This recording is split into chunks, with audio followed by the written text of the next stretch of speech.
to check and present to us the investigation report. Ang tanong lang ni Chairman Dan is, sino nagutos? If not you, who is? Who? Who? Ang nag-utos po? Oo, naipasok doon sa Bartolina. Sino? Yung... Hindi po akong nag-utos. Sino nga? Ba't hindi mo mabanggit sino? Ba't hindi mo mabanggit sino? This will be your last chance. I will cite you in contempt. You're lying. The commander of the guard. Sadali, you should not speak. I'm speaking unless you're recognized by the chairman. Ang tanong lang diretso, sino nagutos? If not you. Ang commander of the guards po. Commander of the guards. Sino? Inspector Noni Poro. Then ipapasa po yan sa So no, wag mo akong lituin sa procedure. Is it Foro? Yes, Your Honor. Sadali. Foro? Yes. O, Mr. Chairman, let me call Foro to sit. Okay.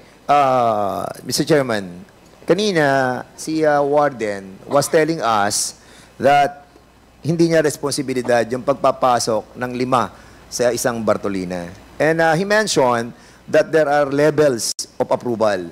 2 ang sinabi niya. Unang level, pangalawang level. Tanong ko sa iyo, Senior Inspector Nonoy Poro, pang ilang level ka sa approval?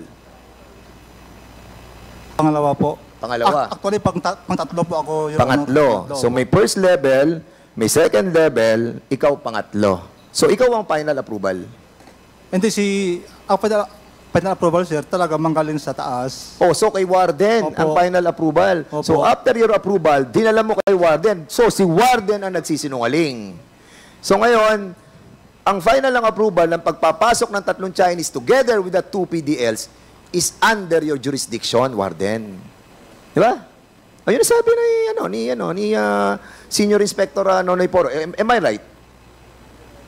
Kasi ikaw ang sinasabi mo, pangatlong level ka.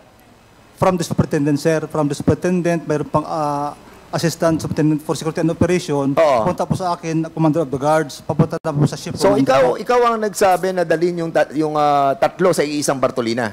Hindi po. Sino? May advice po si Sir Jerry na... Sino may advice? May advice po si superintendent. So may advice si superintendent Opo. na ipasok sa isang Bartolina yung 5. Opo. O yun. Sagot. O, you refuse to answer? Yes. You refuse? Mr. Chairman, with that, I move to cite in contempt Colonel Padilla in violation of our internal rules, Section 11, paragraph C. Mr. Chairman, refusal or evasive to answer questions without legal excuse. So move, Mr. Chairman.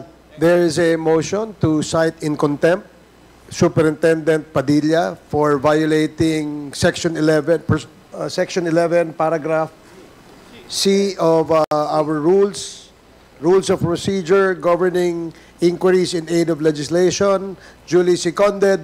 Hearing no objection, the motion is approved.